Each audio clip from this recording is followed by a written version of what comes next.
ఈరోజు మా ప్రియతమ నాయకులు వేములవాడ శాసనసభ్యులు ప్రభుత్వ విప్ గౌరవనీయులైనటువంటి ఆది సీనన్న గారి కుమారుడు తండ్రికి దగ్గర తనయుడు ఆది కార్తిక్ గారి పుట్టినరోజు సందర్భంగా ఇక్కడ ఉన్నటువంటి వేములవాడ దేవాలయం ముందు వారి యొక్క బర్త్డే పుట్టినరోజు వేడుకలు ఘనంగా నిర్వహించుకోవడం జరిగింది. వారి బర్త్డే సందర్భంగా ఇక్కడ మేము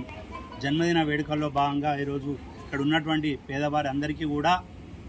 స్వీట్ల పంపిణీ, అలాగే చలికి ఇప్పుడు వాతావరణం కూలైంది, చలికి వారికి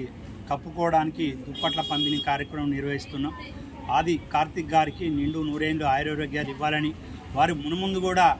తండ్రికి దగ్గర తనయునుగా వారు ప్రజా క్షేత్రంలో ప్రజలకు అందుబాటులో 24 గంటలు ఉంటూ ఎక్కడనో ఉద్యోగం చేసుకుంటూ కనిపించకుండా కాకుండా ప్రజలనే ఉంటూ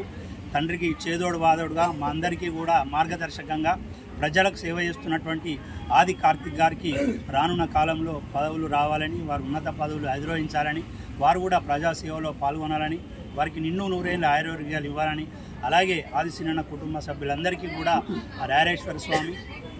ఆశీస్సులు ఎలవేళలో ఉండాలని, రానున్న కాలంలో ఆది సీనన్న గారికి కూడా మంత్రి పదవి రావాలని కోరుకుంటూ మేము నిర్వహించే కార్యక్రమానికి ముఖ్య అతిథిగా విచ్చేసినటువంటి మార్కెట్ కమిటీ చైర్మన్ రొంటి రాజు గారికి, వైస్ చైర్మన్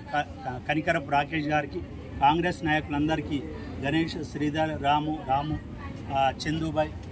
మన ఉమేందర్ అన్న, అజయ్ మాజీ కౌన్సిలర్, మా వలీ మామ, మా అక్రమ్ భాయ్, మా ఉమేందర్ భాయ్, రాము భాయ్ అందరికీ కూడా పేరు పేరున ఎవరైనా పేరు మర్చిపోతే అన్యదా భావించద్దు. దయచేసి ఈ యొక్క కార్యక్రమానికి ఇచ్చేసిన మా కాంగ్రెస్ పార్టీ నాయకులందరికీ మా దంపతుల పక్షాన ధన్యవాదాలు తెలియజేసుకుంటూ మరోసారి ఆది కార్తిక్ గారికి జన్మదిన శుభాకాంక్షలు తెలియజేస్తూ వారికి నిండు నూరేండ్లు ఇవ్వాలని ఆ రారేశ్వర స్వామిని వేడుకుంటున్నాం.